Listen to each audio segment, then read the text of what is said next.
Ya, yang ini saking banyaknya duit selalu nanya, gua ngerjain siapa ya besok? Ya, ini ngeri nih. Ini bisa mengendalikan banyak hal. Sampai dalam kabinet bisa 5 tuh barang. Jadi saya bayangkan ya, ada sebuah proyek namanya food estate di Merauke. Itu dialokasikan 6 triliun cetak sawah, irigasi dan jalan. Panjang jalan 150 km. Tahu apa isinya sepanjang 150 km? Kebun sawit 425.000 hektar. Gila nggak? Jadi jangan dikira food estate-nya yang dikejar, kagak. Yang dikejar tuh kebun sawit.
Baik, Bang Didu, ini tadi dipertanyakan nih, percuma ini Bang Didu teriak-teriak dipanas terik, dipik, bagaimana upaya membangkitkan gerakan jalanan agar percaya diri untuk melawan. Silakan pengalaman Abang. Terima kasih. Assalamualaikum warahmatullahi wabarakatuh. Saya pikir hari ini hari mengambil alih kembali negara yang sudah dikudeta oleh Jokowi dan oligarki. Karena hari ini Bung Deddy Sitorus sudah ada di sini. Kalau partai politik sudah mau ketemu oposisi, artinya ruang kebenaran mulai tersingkap di depan. Nah, selama ini kami susah sekali ketemu. Nah, sekarang sudah ketemu. Dalam satu forum yang mengini Jokowi. Nah, saya ingin menjelaskan, Jokowi sebenarnya mengkudeta negeri ini dan mengkudeta partai yang mendukungnya itu bulan November 2015. Di saat itu, saya dengan Pak Sudirman Said membongkar Papa minta saham dan dimarahi karena menyinggung oligarki. Nah, di situ saya melihat Pak Jokowi negara ini sudah dikudeta oleh Jokowi bersama oligarki. Disitulah PDIP ditinggalkan, partai-partai ditinggalkan, sehingga bulan Juli puncaknya 2016 terjadi reshuffle kabinet yang membuang semua menteri-menteri yang punya integritas. Sudirman Said, Rizal Ramli, Anies Baswedan, dan masuklah oligarki ke dalam politik. Jadi sebenarnya kita harus menganggap bahwa Jokowi sudah melakukan kudeta bersama oligarki itu 2015 dan berlanjut 2017.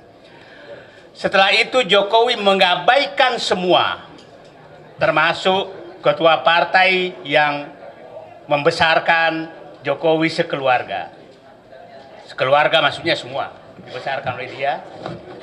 Nah, jadi kalau sakit hati kita ke Jokowi kira-kira diukur 1 sampai 10, kalau saya 5, Deddy Sitorus harinya 9, 11. Nah, itulah yang terjadi, sehingga apapun yang kita lakukan, partai-partai lakukan, itu bagi Jokowi tidak penting.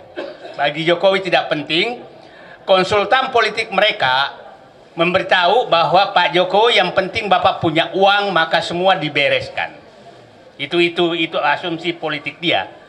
Kenapa Jokowi melakukan itu? Karena dia tahu IQ orang-orang Indonesia sekarang yang dibikin oleh dia juga itu tinggal 78. IQ 78. Nah, dia pelihara penerima bansos 120 juta orang. Itu yang tiap 3 bulan menunggu bansos. Dia rusak sistem pendidikan nasional sehingga pendidikan sekarang hanya 60% pendidikan SD ke bawah. Nah, dia tahu struktur sosial seperti itu, maka oligarki lah yang bisa menyelesaikan. Tidak butuh dia partai. Dan faktanya memang dilakukan seperti itu terus. Nah, sekarang, tapi kita harus tahu, dan dia tahu bahwa partai-partai ini, ya tadi yang Pak Deddy Sitorus katakan, tidak sedikit tokohnya disuruh mengambil mangga tetangga baru dipotret, gitu kan, kira-kira begitu. Nah, baru foto itu yang dipegang, kau mencuri mangga tetangga. Nah, kira-kira, nah itu yang dilakukan. Jadi, nah saya berharap ini masyarakat harus paham semua. Itulah kenapa kalau bapak-bapak lihat, kenapa saya betul-betul mentitik fokus untuk mengini oligarki, karena oligarki inilah sebenarnya yang menguasai negara. Nah, siapa yang berkepentingan agar Gibran menjadi presiden? Oligarki. Siapa yang berkepentingan agar Prabowo lemah? Oligarki. Siapa yang berkepentingan sehingga surat perintah 13 Oktober Solo itu terjadi? Itu oligarki. Sehingga berantakan semua. Nah, kita harus ini bahwa apakah Prabowo, jadi saya menyatakan begini, kekuatan Jokowi itu hanya satu, oligarki saja. Kalau ini kita bisa potong, maka dia sudah tidak punya kekuatan apa-apa, karena partainya juga sudah nggak ada. Nah, jadi mohon izin saya fokus bahwa ini oligarki, negara ini harus diambil alih oleh rakyat kembali dari oligarki. Dan ingat, di buku Prabowo sebenarnya yang diperjuangkan itu hanya dua, dia menyatakan, saya masuk ke politik agar bisa membuat kebijakan untuk mengembalikan kedaulatan rakyat dari oligarki. Itu di bukunya beliau katakan. Paradoks. Yang kedua, menyatakan bahwa agar ekonomi kembali ke rakyat dari penguasaan oligarki. Nah, itu saya pikir yang ini. Jadi kita, kalau Pak Prabowo ini, kita semua dua orang ini mau membantu dia untuk melaksanakan bukunya dia itu, Paradoks Indonesia. Kalau beliau tidak melakukan, maka bisa jadi beliaunya jadi paradoks. Itu kan kita nggak mau. Kalau dia jadi paradoks, maka Gibran jadi presiden, gitu kan. Paradoks Prabowo. Hah? Paradoks Prabowo. Nah, tapi itu saya nggak mau karena Gibran jadi presiden, gitu.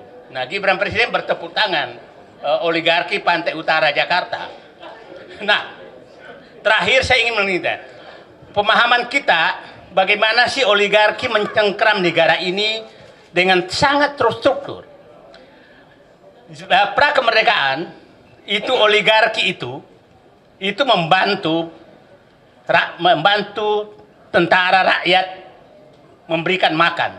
Dan ingat, oligarki saat itu bukan etnis yang oligarki sekarang. Saya nggak usah jelaskan supaya jelas. Jadi jangan oligarki sekarang seakan-akan berperan terhadap negara. Pada saat zaman kemerdekaan, oligarki yang etnis sekarang itu sama sekali tidak ada yang membantu tentara rakyat berjuang.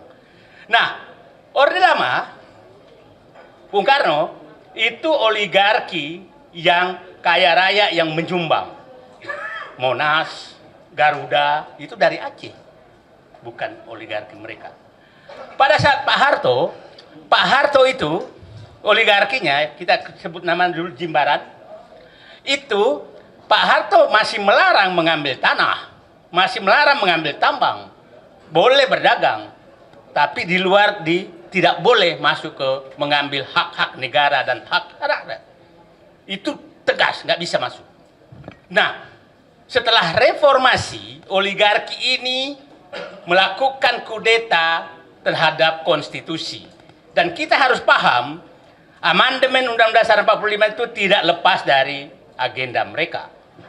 Itu agenda mereka tuh, sehingga itu gampang sekali diubah. Terus setelah itu masuklah kudeta dia 2015 oleh Jokowi.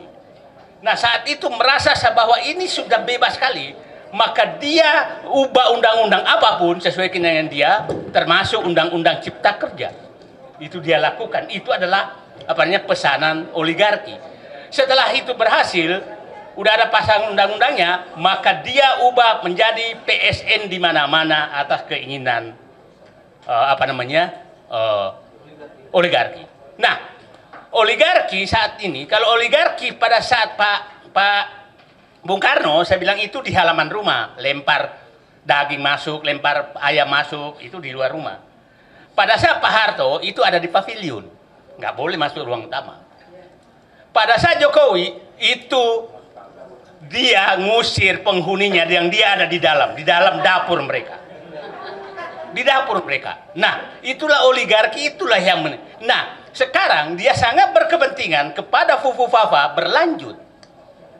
Jadi, yang kita lawan ini adalah mengambil kembali kudeta negara ini oleh oligarki bersama dinasti Jokowi. Itu yang kita harus ambil alih. Dan kembalikan kedaulatan kepada rakyat dengan mekanisme yang ada. Nah, itu saya mutar-mutar semua itu yang terjadi. Coba saya bayangkan. Bulan Juni, itu bulan Juni atau Juli, dulu Jokowi menandatangani, contoh saja bagaimana oligarki. Juli dia tandatangani rempang kerjasama Cina tentang rempang di Cina sana, disaksikan Jokowi dan Jinping. Agustus, Menko Perekonomian Airlangga Hartarto yang tanda tangan di sana itu Bahlil. Kita harus mulai sebut nama supaya jangan mereka terus enak aja. Nama kita harus mulai sekarang karena kita harus identifikasi siapa sebenarnya alat-alat oligarki di negeri ini dan berbungkus politik. Airlangga Hartarto Agustus menyatakan menandatangani PSN Rempang. Bahlil langsung menyatakan 22 September Rempang harus kosong. Belanda saja tidak sejahat itu di negeri ini sejak zaman dia menjajah. Kok ada orang jahat begini? Hanya sebulan rakyat harus diusir yang sudah puluhan tahun, ratusan tahun tinggal di situ. Nah, ini betul-betul menurut saya sangat berbahaya bagi bangsa ini. Kita tidak tahu, ini sedang diskusi kita di sini. Tahu-tahu nanti rumah kita sudah ditetapkan dengan PSN, maka kita digusur. Kita tidak tahu. Ya, NJOP-nya tidak. Ini semua sudah di. Jadi jangan sampai ibu merasa punya warisan ke anak ibu, padahal sudah diambil semua oligarki dengan Jokowi sebagai bonekanya. Itu yang harus kita inikan. Nah, itulah coba bayangkan. Ada satu provinsi itu tanah izin macam-macam di provinsi itu. Ada 5 provinsi, ada satu, tapi nggak usah saya sebutkan cuma nanti dianggap provokasi lagi. Yang tanah-tanah yang diserahkan ke oligarki sudah lebih luas dari provinsi tersebut. Artinya seluruh rakyat yang tinggal di provinsi itu sudah menumpang, tinggal menunggu diusir. Jadi kalau Fufu Fafa ini terus jadi dinasti terus, maka ini kita semua menjadi penumpang dan akan diusir oleh mereka. Itu yang harus kita harus ingat semua. Nah, itulah saya pikir. Jadi saya menyatakan Pak Deddy Sitorus, terima kasih. Kami tujuan perjuangan kita sama, melepaskan negeri ini dari kekuasaan dinasti Jokowi bersama oligarki. Ya. Terima kasih. Tepuk tangan untuk Bang Said itu. Sedikit Bung, saya perlu sedikit. Oligarki ini lintas etnik, lintas agama, lintas suku. Ya, lihat saja di kabinet sekarang tuh ada 5 menteri perwakilan salah satu juragan nih. Ya, jadi ngacon. Kenapa? Alah kalian udah tahu pura-pura nggak tahu. Ya, yang ini saking banyaknya duit selalu nanya, gua ngerjain siapa ya besok? Ya, ini ngeri nih. Ini bisa mengendalikan banyak hal sampai dalam kabinet bisa 5 tuh barang. Jadi saya bayangkan ya, ada sebuah proyek namanya Food Estate di Merauke. Itu dialokasikan 6 triliun cetak sawah, irigasi dan jalan. Panjang jalan 150 km. Tahu apa isinya sepanjang 150 km? Kebun sawit 425.000 hektar. Gila nggak? Jadi jangan dikira food estate-nya yang dikejar, kagak. Yang dikejar tuh kebun sawit. Ya, PSN di apa namanya? Di PIK, Masya Allah, dari mana tuh urusannya PSN? Yang di Serpong, gimana ceritanya bisa jadi PSN? Ya, ya banyak hal lah. Baik. Ya, jadi ini bahaya. Ya, jadi nggak ada urusannya sama etnik, karena kaki tangan oligarki pun orang kita, Pak. Ya. Tadi Bapak udah sebut nama, masih banyak kawan-kawan itu di sana. Makasih.